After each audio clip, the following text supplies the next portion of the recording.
Welcome to the Carnivore Cast, the podcast focused on the carnivore diet and lifestyle, with practical advice from successful carnivores, citizen scientists, and top researchers.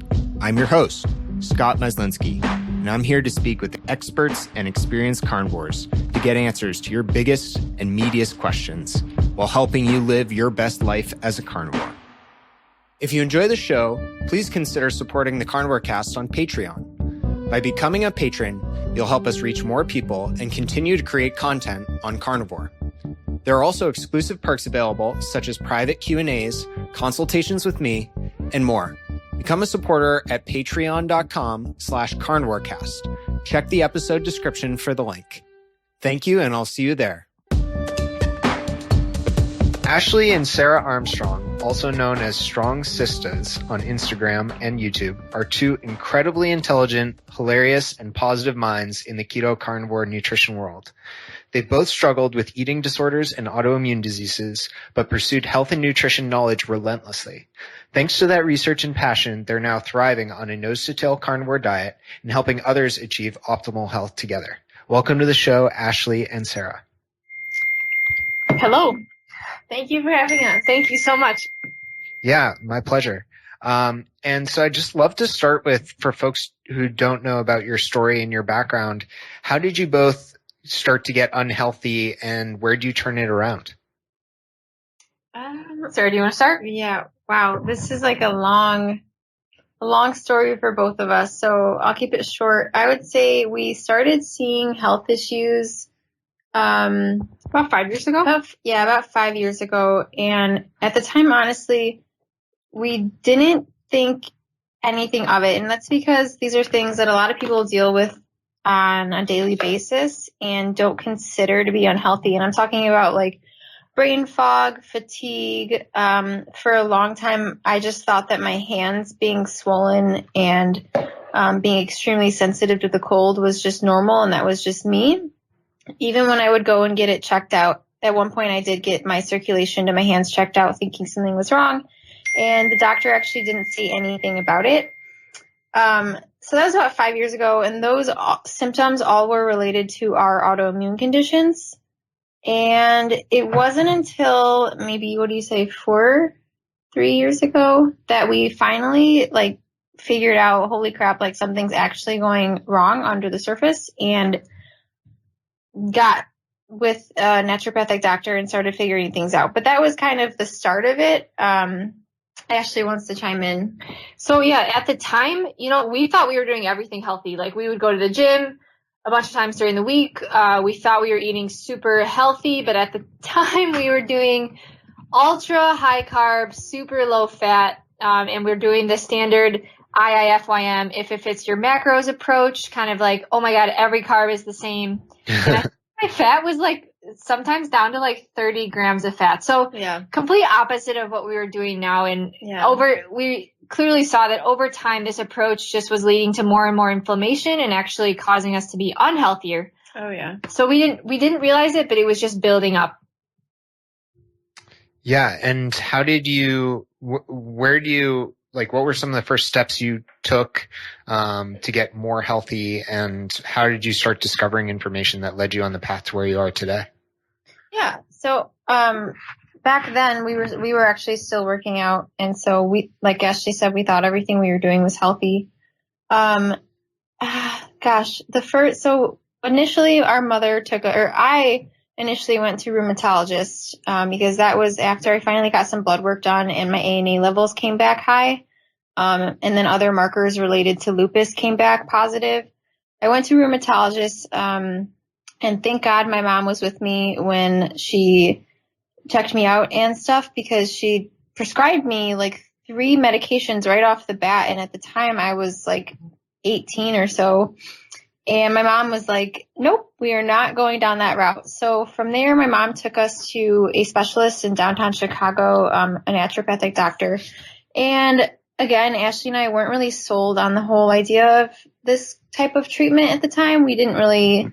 No medications. Yeah, no medications. It was kind of strange. And it wasn't until we finally started doing our own research as to what was going on that we were like, okay, we actually can take all of this under our control and fix ourselves. So from there, that was our journey. We started diving into so many different things. I'm just going to list them off. Like, we started practicing intermittent fasting and time restricted feeding.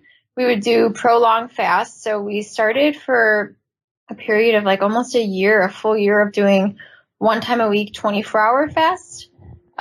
We eventually, so the issue we found there was we were still eating high carb, ironically. So every time we would fast, we would go through that transition period where our body would use glucose for fuel and then try to switch to using ketones for fuel. Not fun. It was not a fun transition to go through on a daily basis. Yeah.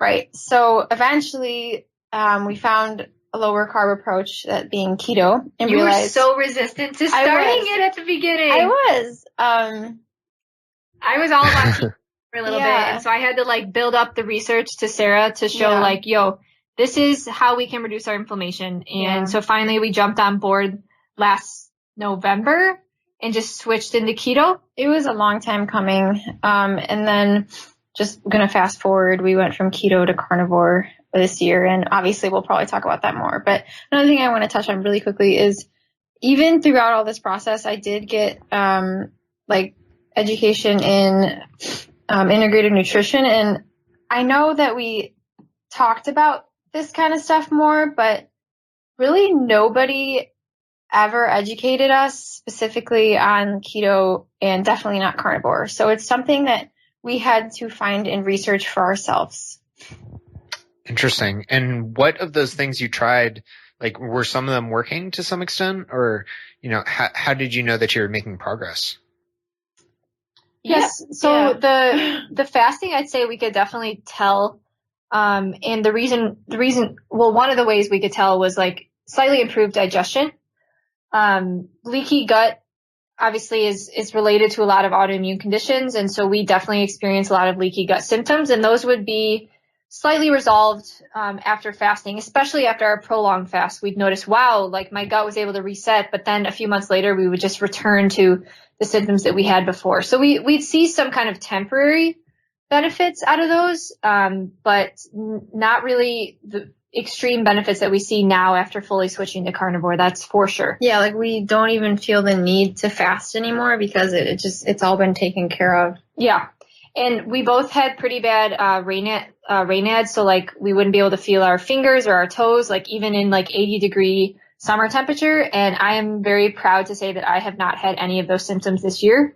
And that's like, to me, super cool, because like we took our health back under our control, and like so empowering. Yeah. So it's been fun. I think for a listener to understand like the level of inflammation from before to going carnivore is, I wear a ring on my finger, and before going carnivore, and this is just switching to carnivore, the inflammation that's gone down. Before going to carnivore, it was a struggle to just get on and off on a daily basis. And now it sits like on the top of my finger normally because it's constantly falling off. So that's how much inflammation has gone down. Just in your finger. Just in my finger. It's crazy. Wow. That's incredible. And my father has really bad Raynaud's, so I have a little bit of familiarity with it, but sounds very difficult. And what does kind of health mean to you now? You know, I think that health is just such a broad term. But to be honest, I think health is finding a routine, an eating protocol, an exercise protocol that works for you. So for us, carnivore and weightlifting 5 times a week makes us feel amazing. We don't have any more of our autoimmune conditions. And so that is how we define health. I really think it's going to look different for everyone. But we really encourage everyone to try to find that optimal definition of health so that they can thrive and strive as well, if that makes sense. Yeah. I think for me, it's like practicing things that make you feel confident with your health, like that you're actually doing something good for yourself. And then like in a deeper meaning, it is being able to be there in the future for our family members, to take care of them, because like that's something we once took for granted, and just recent occurrences in our life have made us fully appreciate having our health even more. And I would say that both of us are definitely more on the health optimization side of the spectrum. So Which is cool to be at because we weren't there. So. We definitely weren't there, but I would say some people probably view us as like a little bit more extreme, but I've taken my health so, like, I consider my health to be one of the most important things that I have. And so I am not, I don't think strict is the right word. I'm just like very careful with what I put in my mouth now. And I'm very strict with my exercise routine because of the way it makes me feel. I'm like addicted to how it makes me feel. So I'm going to continue doing these habits that I also love to do. So it doesn't even like seem like a chore. Yeah. You're conscientious. I totally get that. Yeah. And what is kind of your mission with Strong Sistas and generally with the work you're doing?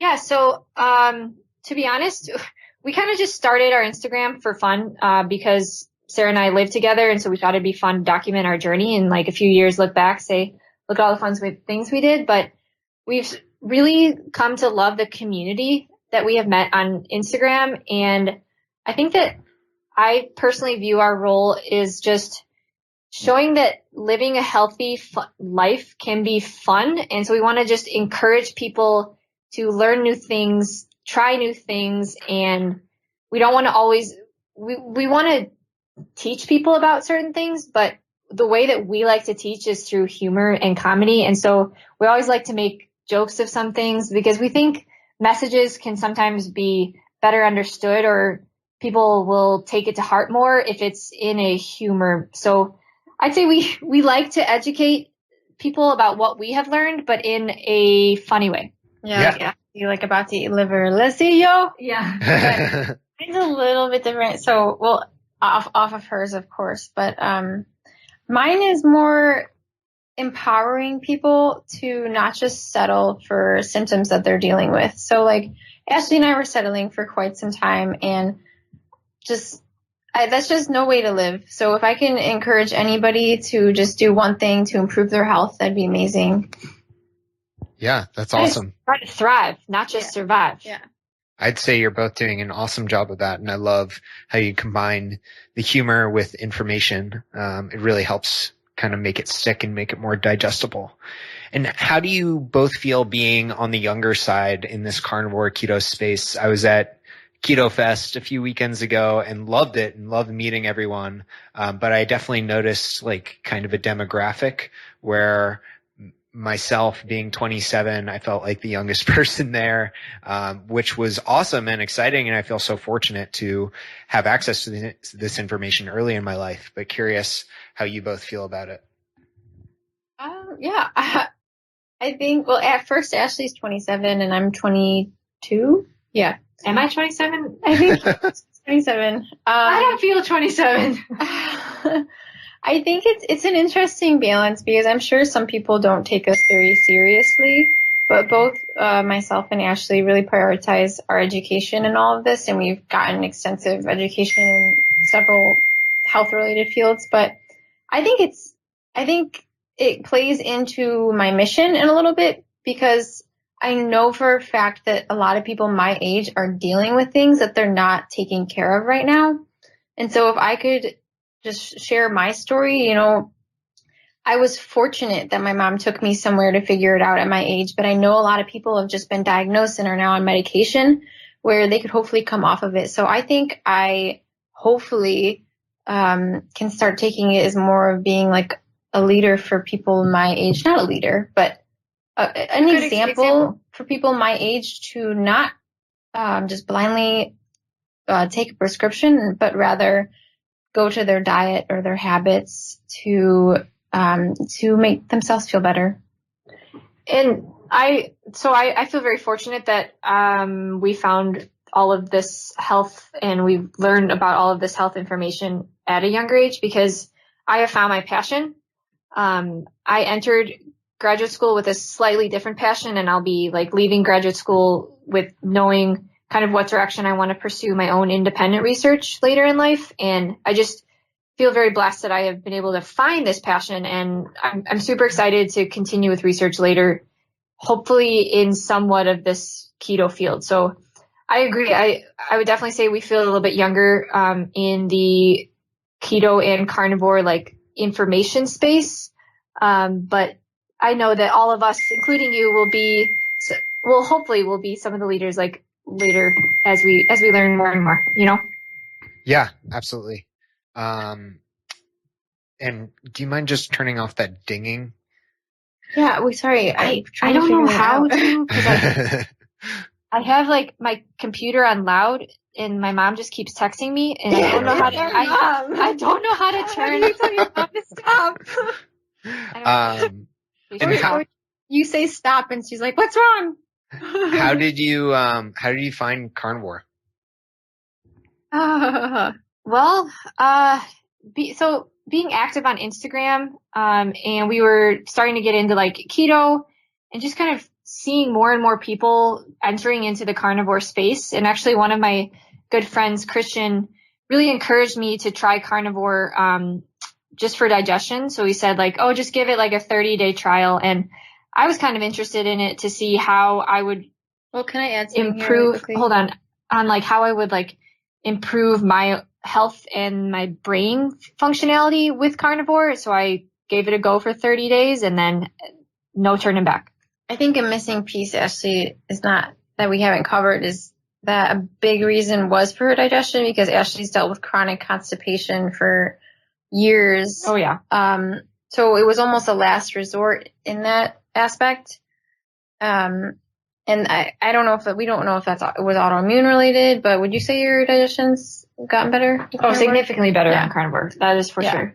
And for me, I didn't jump on the bandwagon until like a month or two. Until she saw how I was doing. Yeah. Well, at the time I was going through a keto bikini prep, so I was already dieting pretty significantly, and I was only eating maybe 10 grams of carbs a day. So, and those carbs, okay, this is actually crazy. I'm going to share this. Those carbs were bok choy, and kelp noodles. So first off, kelp noodles, it's neither a plant nor an animal, so I still don't know where I sit with that. But bok choy was the one thing I was eating besides maybe a few avocados here and there.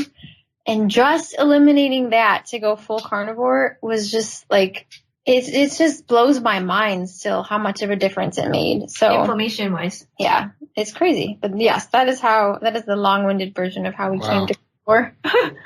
That's crazy. And what does a day of eating look like for each of you today? Man, okay, so this depends on the day, whether or not we want to eat raw or not. We can talk about that too. Yeah, but we just like to eat 2 meals a day. It's just simpler. Don't spend as much time in the kitchen, and we just prefer the sizes of those meals. And then that allows us to practice some time restricted feeding every single day. So we will typically eat around 3 and then again around 5:30ish. No, it depends. It's really around noon. Our window shifts up and down. We're not super strict about it. It's just like how that schedule is that day. Well, today was, but, so I personally feel much better when I have higher fat as my macros. So, I like to have like 2.2 to 2.5 calorie wise, fat to protein ratio. And so we'll just I'll split up my total macros into 2 meals pretty much, and eat one meal a little bit earlier, second meal later. But I'll give an example, I guess. Yeah. So we definitely do more like variety plates, like smorgasbords, my carnivore platas. And so let's say we're doing like a raw day. I like to have raw sirloin. What other raw steaks do we like? Raw. I have round. Flank. So typically I like to have a lot of meat, and then we'll fill in some fat sources. And our favorite fat sources are going to be raw egg yolk, raw bone marrow, and raw beef suet. So a combination of those. And then we'll try to throw in like maybe something like for our multivitamins and our nutrients. So, frozen liver and salmon roe. And honestly, a combination of those is like a meal that I feel so good eating, and then also feel afterwards. I just get like an instant buzz from all the nutrients coming in. So that's like one example of a raw plata. Yeah. So like a pretty nutrient dense steak, suet, salmon roe, liver. That's like a staple. Yeah. But then we like to toss in, so nose to tail is incredibly important to me. And so we toss in a lot of fun things. So whether that be some chicken feet, beef tongue, we do a lot of beef tongue, heart. We've pretty much experimented with every single part of the animal at this point. And honestly, it's just fun. It keeps variety on the plate. So yeah, if that gives a good example of what we eat. That's like a raw. Yeah. That's great. And maybe we can talk about why, both on the nose to tail side and raw side, why you're doing those and kind of how you implement them. Yeah, you want to cover the nose to tail? Yeah, I'll start with the raw, yeah. Okay. So for the raw, sometimes, or there's some evidence showing that like some of the nutrients can be cooked out during the cooking process, and I think that some people kind of understand that. So that's why the steak, I like to eat it raw sometimes, and I honestly just like the taste of it. However, we like leaner cuts raw, so I'm not the biggest fan of ribeye raw, but things like we said, like sirloins and stuff like that. So kind of more nutrient absorption from the steak. And then the reason for the raw fats, I've noticed a huge improvement in my digestion when we went away from rendered fats. So rendered fats meaning like ghee, butter, or just like melted fat from bacon and stuff. So when I started carnivore, I used to eat a lot of that because I knew I wanted super high fat.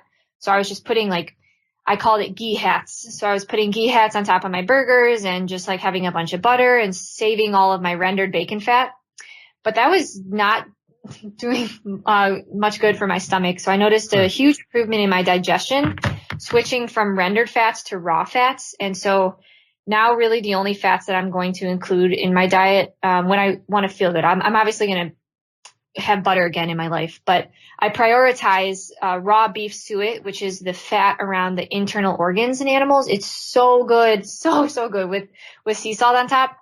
Raw bone marrow, again, tastes like butter, and then raw egg yolks. So those are my 3 fat sources that really don't cause any digestion issues for me, which has been a huge turning point since Sarah said I've been dealing with digestion issues for like over 10 years.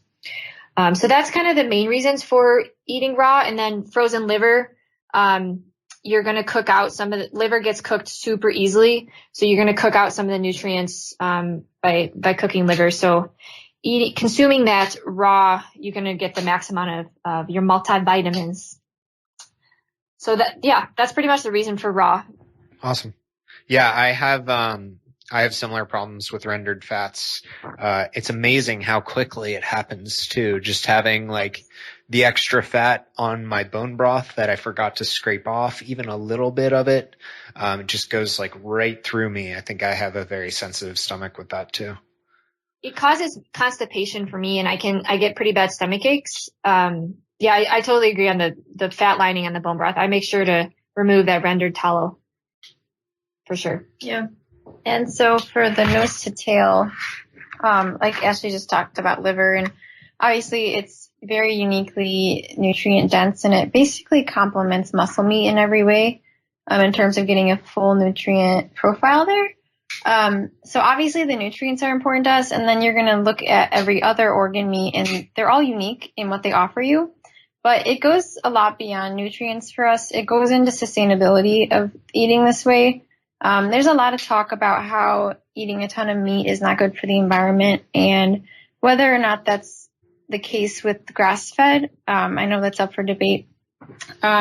Eating the whole animal, you are no longer wasting. Honestly, imagine if we all literally specifically picked out just ribeyes or just fillets. You'd be getting maybe, 12, 16, 18 cuts of meat from one cow and throwing away the rest. And that's what we do in America. And you see other countries who actually prioritize the organs, and it just seems more sustainable that way. That way we're using nearly the entire cow as much as we can and not just throwing away things that are actually extremely nutrient dense. So, and it's fun. Yes. It's fun to eat all these off parts. That is why it's so important to us. And that's why we promote it so much on Instagram, is because if we can get as many people possible, eating beef tongues that are otherwise going to waste, then it's worth the effort and seeming really strange for talking about beef tongue. Yeah, absolutely. I'm a huge fan of that. It's fun too. It's an adventure. Yeah. And you talked a little bit about meal timing. You like to have 2 meals. Are there any general strategies you follow? Like always try to make sure we have a meal around this time, just like general guidelines. How do you think about that? Yeah, so it kind of depends on whether or not we train fasted that day.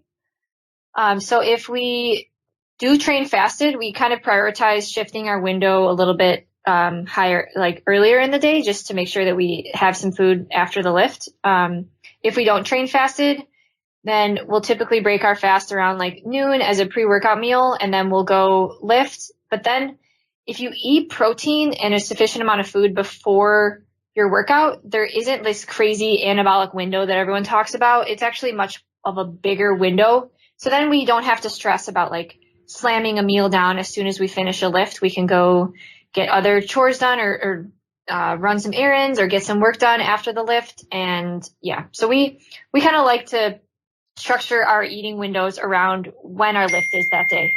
And that's just going to be on our schedule, if that makes sense. That was our mom. No problem.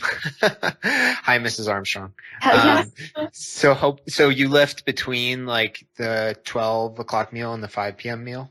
Generally? Yeah, if we don't lift fast, if we lift non-fasted. Otherwise, we'll just lift in the morning and then come home and break our fast. Cool. And do you take any supplements? Yeah, so obviously salt. We eat a ton of salt. So we like Redmond real salt and other supplements. It's funny that I consider carb as a supplement. I don't really see it as like a main macronutrient source for me anymore. I sometimes have pre-workout carbs, whether that's in the form of like a benign carb source like pumpkin or squash, or it's more of like these super starches that you see people using, like the Gen UCAN super starch, or we like the product, the Keto super carb from Archetype supplements. So that's another supplement that we take. If we're traveling, we like to use the liver pills from Ancestral supplements. And then we're big on taking magnesium. So we take magnesium glycinate, and then I'll take on occasion the magnesium calm. But I think that pretty much covers it. No, you forgot your carnivore soda. Oh my God, one of the most important, the carnivore soda. What's that? So we supplement glycine as well. So it's funny how much shorter our supplementation list is now than it was like 5 years ago, and how much money we save on it. I think he wants to know about the glycine. Yeah, tell me what carnivore soda is. Yeah, so carnivore soda, it's going to be a mixture of sparkling water. So find your favorite sparkling water. Ours is the Topo Chico. Mm-hmm. And then it's mixed with glycine. And so glycine actually has like a sweet, sugary taste, even though it is just a simple amino acid. So glycine is like an amazing molecule in our body, and it helps with so many processes like sleep benefits, muscle protection, increased collagen production. It's anti-inflammatory. There's improved metabolic effects, like it helps stabilize blood sugar, can help reduce oxidative stress and mental and anxiety benefits. So glycine is just super important inside the body. So it's clear we need glycine, but something that people don't consider is that muscle meat, so a bunch of steaks, contain a high amount of methionine. So what does that mean? So 2 amino acids, glycine and methionine.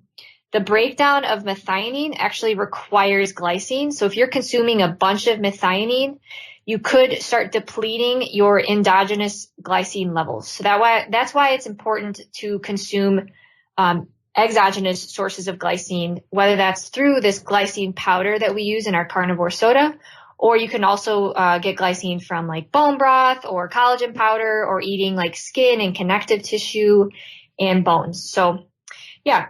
Bring it back to the carnivore soda. That is why we supplement with glycine, but it also just tastes really good. It's got this little bubbly sweet taste. And so we like to buy the bulk supplements glycine brand on amino acids. On Amazon. It's surprisingly pretty cheap. And so we just buy it in bulk and then mix it with the Topo Chico, and we have that every night. And the biggest thing that I feel with it is the stable mind, I would say, a lot less like anxiety, but also improved sleep for sure. And I've documented that on my Oura Ring for sure. Cool. And how much do you use on a daily basis? So this is actually something funny about Sarah and I. So like if Sarah and me, she corrects me on grammar too. But so whoever pours the carnivore soda that night, they just like scoop in like around a tablespoon, but we weigh it out. And so if one person pours in 8 grams, then the other person's getting 8 grams. If one person pours 12 grams, the other person's getting 12 grams. Depends. It's usually 8 to 12 grams. Yeah, usually 8 to 12 grams of the glycine powder. Cool. And do you drink coffee? Do not. And that is something that I am very, very proud of. I was addicted to coffee to get through college, and in grad school for a few years, I just relied on coffee so much, and I loved the taste, and I always will love the taste, but I unfortunately have that gene where I metabolize it super slowly, so it really affected my sleep as well. And I think that it had quite a bit to do with my digestion issues as well. So now I am coffee free and have been since the beginning of this year, and I'm so happy about it. Yeah. Wow. One thing with our, a lot of our clients, we work with getting off coffee, and just going carnivore is a huge help for them. So it's an interesting correlation. Yeah, for sure. Yeah, that's awesome. I know I'm a caffeine slow metabolizer, and I just take one 200 milligram caffeine pill, early in the morning, like 7 or 8 a.m. Yeah. And I honestly don't know how much of that is in my system when I go to bed. Just curious, the type of caffeine pill that you use, do you know what the source of the caffeine is? Is it the fake, the man-made, or is it plant-based? It's a really good question. 'Cause I've been trying to look into that, trying to find a non-plant caffeine source. And I imagine it's like the cheapest, worst one you could possibly find, because it's just like it's the ProLab least expensive caffeine pill on Amazon. Okay. So I imagine it's like just the cheapest way you can possibly get caffeine. Yeah. Yeah, but it seriously helped my fiance, who had basically Crohn's-like symptoms, and was able to completely alleviate them by switching to caffeine pills. It made a huge difference. That is really cool. And what do you do when you travel, or what advice do you have for traveling on carnivore? Yeah, so we have been traveling quite a bit this summer, and so we have been carnivores on the go. Yeah. So Ashley and I have been like living sort of like this healthy lifestyle for quite some time. So we are really used to just like not making any excuses or any sort of like this is just our life. And so we don't change how we approach it when we're on vacation, but we do have some tips for people who maybe want to stay more carnivore nose to tail. So what we just posted on Instagram today was we make our own offal jerky. So we dehydrate like heart or liver, and then we have those snacks to bring on the go. Because it's very hard to find like high quality jerky without like cane sugar and brown sugar. And it's also hard to find organ meats when you're traveling. Yeah, it's like time consuming. Yeah. We freeze, and then we bring suet around. So suet is the fat in my purse. The fat. Those kidneys, and that just ensures that we have a high quality fat source to pull from, because we both like a higher fat diet. Yeah. When we go out to eat, when we vacation, we just literally get like a cut of steak, and we say, hey, can you please not add any seasonings? And if possible, just cook it in butter or nothing. Yeah. And usually people are really fine with doing that. You just have to talk to the chef. So that's kind of like how we balance our diet there. Or honestly, we spend a lot more time fasting. You'll save a lot of money that way. Yeah. Those are kind of our best tips. Yeah, and then we bring all of our supplements too, like the glycine for sure. And if we're at a place for an extended period of time, we'll go to a grocery store and try to find like grass-fed meats, and then good quality. We always look for a kitchen. Yeah, good quality eggs, and sardines are a great snack to have for on the go as well. And then obviously those ancestral liver supplement pills are major key for traveling. And of course, last but not least, our Redmond sea salt. So that's going to help us whether or not we're fasting or eating on our travel. Yeah. Cool. Yeah, that's really helpful. And I follow a lot of the same strategies. And kind of shifting topics a little bit, what's your training look like, and what are some of your goals with your training? This is actually something that Sarah and I differ. We're very similar in most things, but we're a little bit different here. So, Ashley, I like to prioritize powerlifting. Not because I'm a competitive powerlifter or that I will ever be a competitive powerlifter. I've just really learned that for me, being small but strong is extremely empowering. So it makes me, and this extends to like other areas in my life. So like getting a PR on a lift or having confidence to like lift a heavy weight also helps my mental state and like my confidence in handling hard tasks or in life, if that makes sense. So I have found that powerlifting helps me both in the gym, helps me stay healthy and like work out, but then also mentally outside. So I'd say for me, my training is a mixture of powerlifting and bodybuilding. So we call that like power building.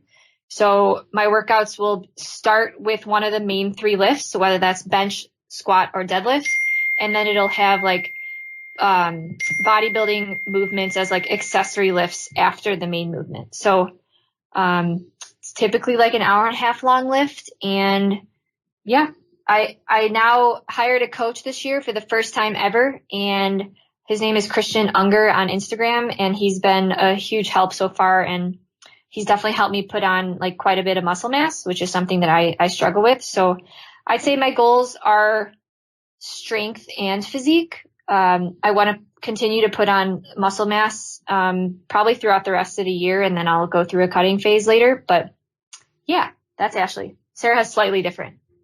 Yeah, well, I was big into powerlifting too a few years ago. This is back when we were like kind of dealing with all of our inflammation and stuff.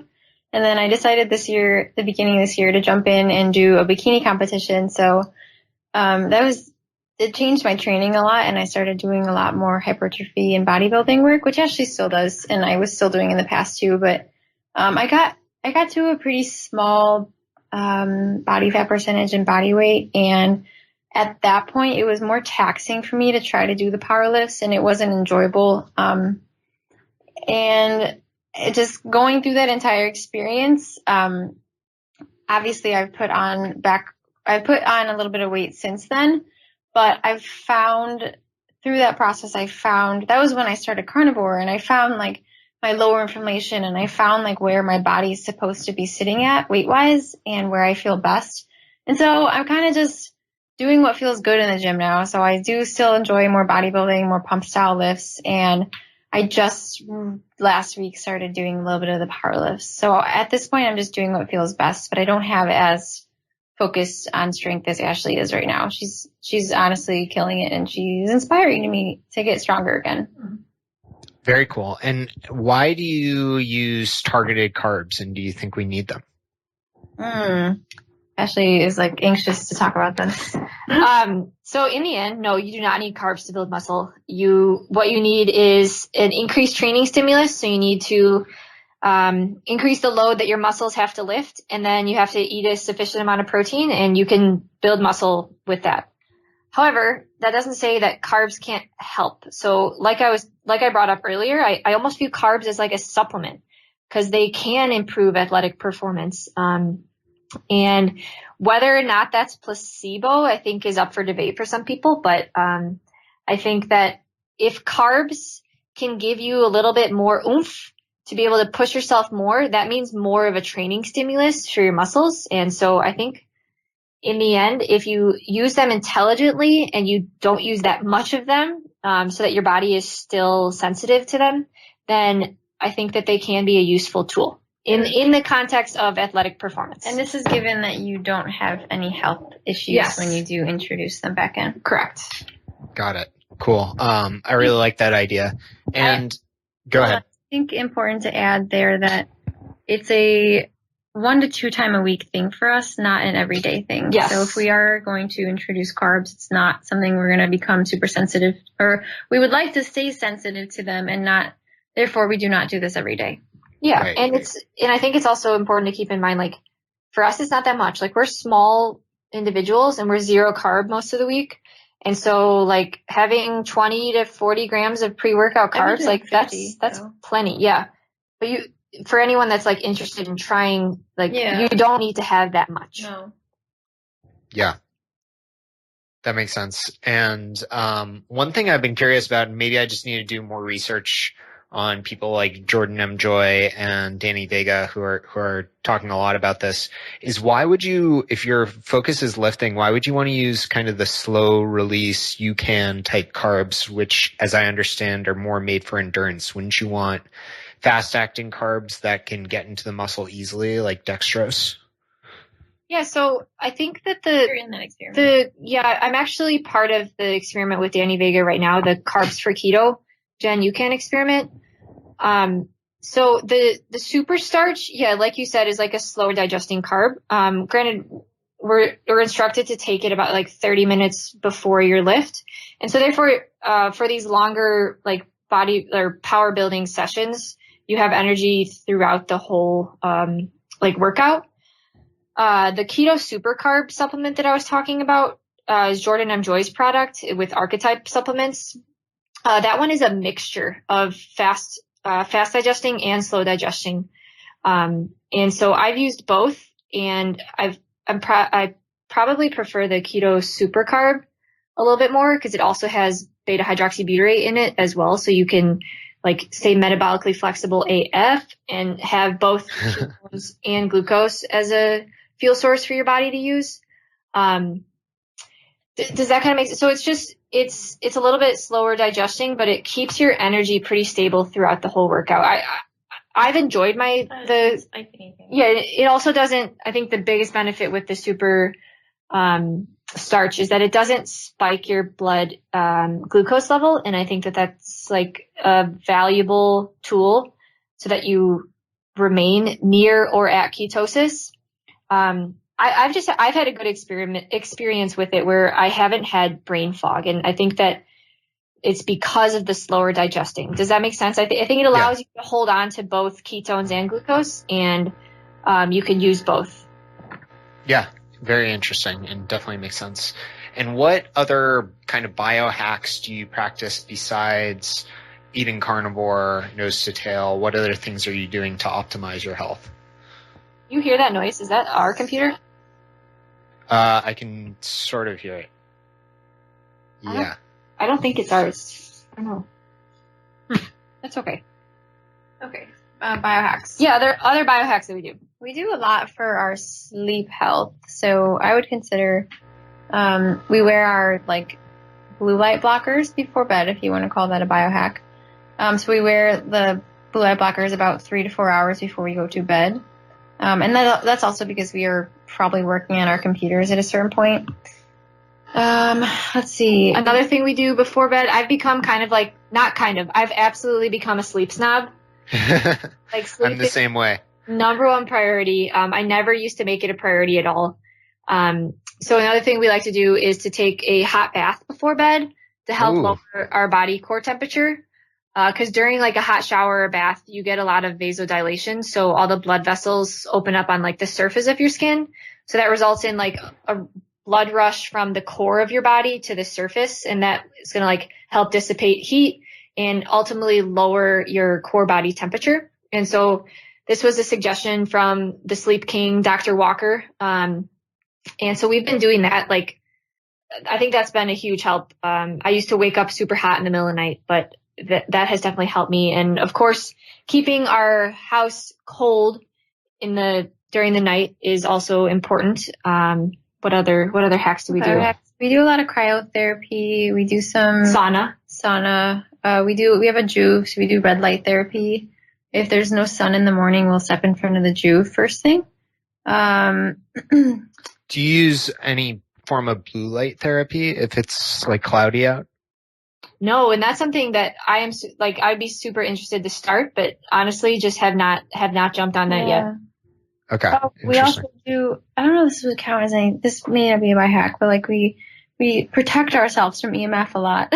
Yes. We do a lot of EMF protection in our house, whether that's from things we put into our outlets to block the dirty electricity or things that we put around our devices to block the EMFs. So there was a period of time we were very much into that. Another biohack is deuterium depletion. So Ashley got super into this last year. She actually went through the entire deuterium depletion protocol, which involved a deuterium depleted water. And honestly, keto and carnivore is a huge step in the right direction for Deuterium depletion. Deuterium depletion. Yeah. I think that's pretty much all that we do. So I think the biggest. We've been trying to do this more, a little bit more grounding. So just literally walking outside in the grass in our bare feet. I admittedly need to do that more. So. Cool. Yeah. And I'm a huge sleep snob as well. And definitely always trying to get my Oura Ring scores up. My kind of gold standard, and you might find this sad, is getting more than an hour of deep sleep is that's success for me. Whereas like my fiance has an Oura Ring, and every single night without like trying at all, her sleep score is 95 and she has like 2 hours of deep sleep. So I think I'm just like genetically horrible at sleeping. Juve? Yeah, I have a Juve. I use red light around like 5 p.m. I had been juving every day. I just got a sauna space sauna for our apartment, which is pretty cool. So I've been using that at night sometime between like 6 and 7:30. I'll go in the sauna and I'll meditate for like 20 minutes, which kind of combines the red light and the sauna. But curious if you have any advice on that. And I've also been trying the shower right before bed too. Yeah. So the things that I have noticed that have helped improve my deep sleep are definitely the lower core body temperature. So the lower temperature in the house. But the biggest thing is definitely finishing my eating window earlier. So yes, the last few nights, Sarah and I have been super bad, and like our last meal has been at like 7 p.m. and that's way too late for me because I want to sleep by 9. So finishing that last meal minimum 2 hours before you plan to sleep, it definitely improves my deep sleep score. Same thing goes with screens. So we like to try to be off screens at least an hour and a half before bed and like just go walk outside with the dogs and just kind of distract from there. But what else deep sleep? Glycine has helped my deep sleep a ton. Carnivore soda. So I think that those 3 things, screens, food window, and glycine has helped me increase my deep sleep for sure. Awesome. Yeah, I'll definitely be emphasizing those more. I've been, for at least the past year, what I've been doing is I definitely eat a higher protein version of carnivore, probably like 300 to 500 grams of protein, and like 100 to 200 grams of fat, just because I'm really poor at digesting the fat. So I'll usually have like 1.5 pounds of meat for breakfast soon after waking up, 1.5 pounds for lunch, and then a 0.5 pound, like really small, sad dinner at 5 p.m. Yeah. So I definitely have found that helps my sleep, having that meal like very far away from bedtime. Yeah, for sure. And see, that's interesting that you have found that you do better with higher protein. I think that just shows like with us, we do better with fat. With you do better with protein, and just encourage everyone. Don't just blindly follow what someone else is doing. You need to find where this diet works best for you and experiment. Absolutely. Yeah, I wholeheartedly support that. I actually feel better with higher fat. It's just after 2 or 3 days of that, all of my sudden my stomach is like, no, thank you. Okay. What is Step Squad? Tell people a little bit about this. Step Squad. Yeah, actually, we started this about a year and a half ago. Yeah, it was something. It's funny how it's come back around. When we first started on Instagram, people were probably like, "What are you guys doing?" But, this isn't a biohack, but this is something incredibly useful. It's a tool for people, and that's considering your NEAT. Yeah, so NEAT is non-exercise activity thermogenesis, NEAT. It's basically just a measure of how many calories you burn throughout the whole day, not just through a workout. And I think that keeping track of your NEAT is one of the best tools you can use for weight manipulation. So for now, over 2 years, we have tracked our steps. And, you know, you think of people who track their steps and it's like, oh, you're getting rid of exercise and you're just step tracking. No, I think it's important to do both, because if you just wake up and you work out in the morning and then you don't move the rest of the day, like, that's not healthy. We have been able to have really good control of our body weights. So whether we want to gain or lose weight by controlling our NEAT and our steps each day. And so we have a target step count that we do each day. And if we want to lose weight, all we have to do is just push that up. So for Sarah's bikini prep, we had her close to 20,000 steps a day. And that was extremely effective near the end, because then we didn't have to lower food even more, you know? Yeah. So Step Squad is essentially just, again, encouraging people to just join in on trying to just be active individuals, not just getting through a workout. It's how can we live active lifestyles, and this will then allow you to be able to stay leaner, eat more food, and just be healthier with increased blood flow and improved like brain working. So that's essentially what Step Squad. And just as a comparison, so it's not as if Ashley and I have always had an easy time manipulating our weight. Like 2 or 3 years ago, when we did not pay attention to this and we were eating obviously higher carb, we were very insulin resistant. But we were doing like the HIIT, the high intensity exercise, thinking that we were doing enough, but we had the hardest time losing any weight, and just paying attention to this was a huge, huge move in the right direction. So just as like a final note on this, so for someone who's trying to lose weight, let's say they cut their calories to like 1,500 calories. They're super hungry. This is just an example. Their body's tired. Your body is smart and doesn't want to be in a caloric deficit. So your body's going to like adjust how much it moves. So that way the amount that you're consuming is the amount that you're burning. So it doesn't have to work more. So your body's going to adjust to the caloric load. That's why you'll stop twitching. You'll stop twitching, doing random movements during the day. So if you can keep that NEAT up to a certain constant level, then you can keep your caloric expenditure at a higher level, and it'll be easier for weight loss. That's our take on it. Yeah. Yeah. And how about if someone's goal is like building muscle? Do you find getting a certain amount of, like, I personally, and maybe I'm just a weak old man, when I get more than like 15,000 steps a day, I'm like drained, and I feel like if I have a leg workout the next day, it's like objectively worse. Do you feel like, I know most people don't have this problem, but do you feel like at some point, like just getting as many steps as possible could be detrimental to certain goals in the gym? So we don't think you should do as many steps as possible. We know a few people who are crazy with their step count. We are honestly probably the cheerleaders of the Step Squad and are the people getting the least amount. We've struggled to get 12,000. Yeah, we shoot for 12,000 a day, and like that's pretty manageable, pretty reasonable. So that for us, that doesn't affect my like lift the next day. No, but I totally agree. If you have like a big like PR day, you don't want to push like 20,000, 25,000 steps, but I do think it's important to like move the day before. Yeah. The steps we're talking about is like a leisurely dog walk, and if anything, it helps us with recovery, but I think it's person dependent. Yeah. Cool. And what else are you both working on, and what can people expect from you in the future following Strong Sistas, and where can people find you online? Yeah, so we're working on quite a few fun things right now. We're working on a cookbook with Paul Saladino, and awesome. With Dr. Paul Saladino, and that'll be part of his carnivore. I think it'll be released around the same time as his carnivore code book that he's working on. So we're going to have between 100 and 150 Saladino approved carnivore recipes. Wow.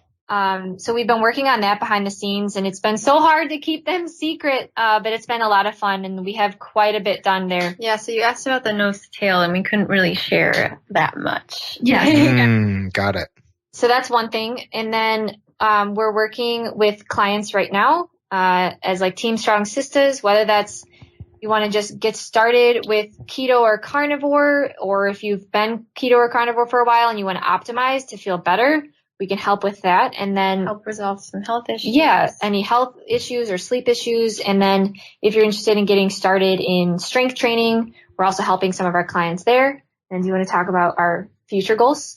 Yeah. So down the line, hopefully within the next 5 years, Ashley and I's main goal is to have our own grass-fed and finished farm. So that just goes back to how passionate we are about the nose to tail thing. We want to supply this to our community. So starting next year, I'll be doing a lot of apprenticeships at regenerative farming places and grass-fed places to actually dive in and learn how to do this. Because obviously, Farmer Ashley, Farmer Sarah. Yeah, so that'll be while Ashley's finishing up her PhD. That's super cool. I can't wait for that. And I'll definitely link to all of your content and channels in the show notes at carnivorecast.com. And thank you both so much for coming on today. I really appreciate it. This was a very fun conversation. Thank you, Scott. Thank you. I feel like we're very aligned. So it was a lot of fun. Yeah, absolutely. If you enjoy the show, please consider supporting the Carnivore Cast on Patreon. By becoming a patron, you'll help us reach more people and continue to create content on carnivore. There are also exclusive perks available, such as private Q&As, consultations with me, and more. Become a supporter at patreon.com/carnivorecast. Check the episode description for the link. Thank you, and I'll see you there. Thank you for listening to this episode of the Carnivore Cast. If you enjoyed this episode, please review on iTunes. It really helps us out. And share it with a friend. What questions would you like answered? Or who would you like to hear from in the carnivore research community? You can find me on Twitter, Instagram, and Facebook at Carnivore Cast, or go to carnivorecast.com. You can also email me at info@carnivorecast.com. I'd love to hear from you. Until next time, keep it carnivore.